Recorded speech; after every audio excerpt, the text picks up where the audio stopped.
lang sir ha, kailangan lang po. Good morning, andito na po tayo sa Barangay Poblacion, Alcantara, Romblon.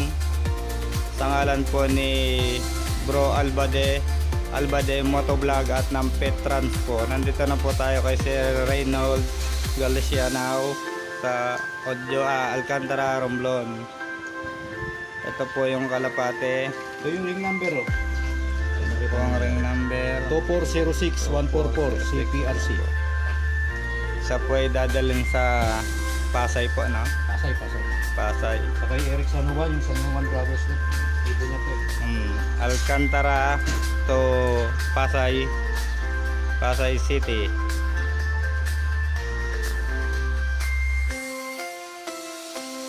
Hello po Sir Eric, good morning po sa inyo. Ito na po yung ating kalapate. Double check ko na po ito. Okay, so ayusin ko lang po sa motor ko, tapos bababa na ako kaagad dyan sa Pasay. Ayan, so kararating lang ngayon kung bagong buha ko lang ito. Thank you.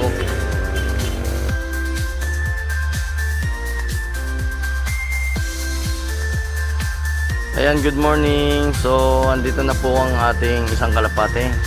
One pigeon from Ojong Romblon going here in Pasay, Manila. Ayan.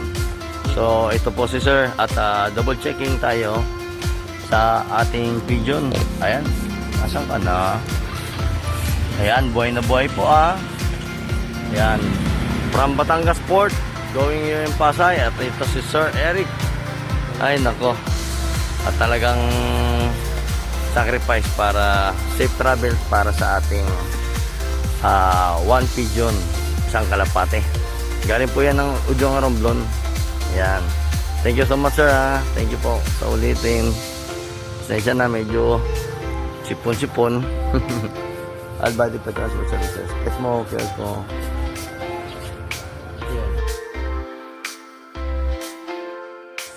Yan guys, maraming salamat at nakatapos tayo ngayon sa puyatan nating biyahe sa isang kalapate galing sa Ujong Romblon at dinala sa Batangas Port.